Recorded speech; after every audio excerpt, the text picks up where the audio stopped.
Shani's Beauty here. Welcome back to my channel. So today I have a very exciting video. I've been working on this project all weekend and I'm just so excited to show you guys and share it with you. Today we're going to be DIYing an entire vanity. I literally bought the vanity for about $100. So in total it was very affordable to do, I feel like, for a piece of furniture.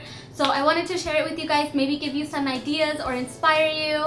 I know that there's a lot of pink, and if you're not a pink kind of gal, then I'm sorry, this video is not going to be for you, but you can paint the furniture piece whatever color you would love. I know that the vanity is very like princessy, almost like a little girl kind, but I've always wanted a vanity like this and I personally love it. So I hope you do too. I did post on Snapchat little sneak peeks of the process of me doing this and stuff like that. So if you guys want to see what I'm up to, go ahead and follow me on social media, Snapchat, Instagram, and Twitter. I will link everything down below for you guys to check out. I really hope you guys enjoyed this video. It was super fun for me to do. And let me know in the comments down below what you thought, or if you're going to DIY your own vanity. I love you guys so much. I'm gonna go ahead and let you guys keep on watching. First, I want to show you guys where I got my inspiration from. I found this picture off Pinterest, and then I ended up finding this gorgeous vanity off of an app called OfferUp for $100. So I was like, heck yeah, let's do this. And the super handsome guy in the picture is my boyfriend who helped me do all of this. And for all of the supplies you're going to need some paintbrushes. You're not going to need the roller. I ended up not using it, so scratch that one. You're going to need some sandpaper or sandpaper blocks, as I got a finishing one and a prepping one, but you really only need one. You are going to need your Shabby paint, the Shabby Paint Vax, I believe it's called, a sponge for the Shabby Paint Vax, and somewhere where you can pour your paint. And then of course you're going to need your vanity and a chair, which you can slightly see in the corner. That's the chair we're going to be redoing for the vanity as well. The first thing I did was take the Prepare sanding block and I started sanding the entire thing. You don't necessarily need the finishing one, but I did use the finishing one to sand over the details to make it look more distressed afterwards. But as you can see, I sanded the sides, I sanded pretty much everything. Then I took out all of the drawers so that I could get rid of the hardware, and I sanded those separately. Next, I took my acrylic chalk paint. I got this at a local shop and it's in the color Paper Doll, and I started to paint. If you have a kitty, you might have this issue, so you might want to keep them in a room or something. But yeah, I just started painting it. I overall gave the whole thing 2 entire coats.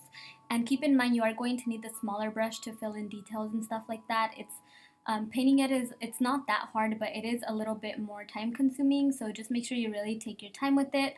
The chalk paint dries literally so fast, so right after I finished giving it the first coat, I started giving it the second coat right away. So the inside of the drawers was a last minute step, and I took this little paint from Target, and it's just a blush color. It's lighter than the vanity, and I painted the entire inside of the drawers with this so that it would kind of match, because I didn't like the brown. And yeah, that's what I did. And I just took my gigantic paintbrush and I gave these 2 to 3 coats. It was more like 2. It's pretty opaque.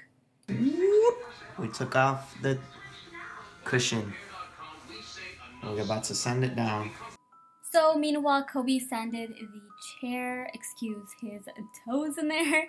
I went ahead and started on the cushion. I did have to go through and remove so many staples to get this fabric out. Depending on if somebody had fixed the chair beforehand or whatever, you might have to do this. If not, you could just go ahead and place your fabric right over it. The fabrics I picked out was a really pretty lace antique looking one and a really blush baby pink one. And I wanted to overlay them to make them look a little bit more, just make it look more dimensional. And I kind of just laid them out. I did have to trim away some of it, and there was 2 layers of the pink and then 1 layer of the floral, and then I began to put it together. So after I put it together and I laid it out, I went ahead and started stapling. Keep in mind that you might need thicker staples depending on the chair that you are doing. This one was really old and it had thin wood, so the staples went right through, but you might need thicker staples. Also, keep in mind you may still have to trim away some of it, and I did go ahead and paint the chair, but I didn't record it. It's just the same thing I did with the vanity. The last step I did was take the sheer wax and I coated everything that I painted with it.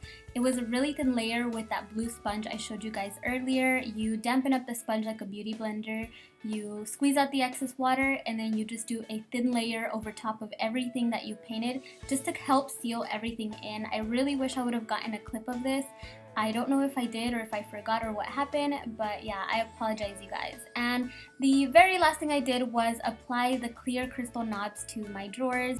I found mine on Amazon. It was 12 of them for literally only $8, and I got the size 30 millimeters. After that, that was the finishing touch to just make everything look so pretty and princessy, and I'm totally obsessed with it. I hope you guys loved it, and I will talk to you on the next video. Mwah! Bye.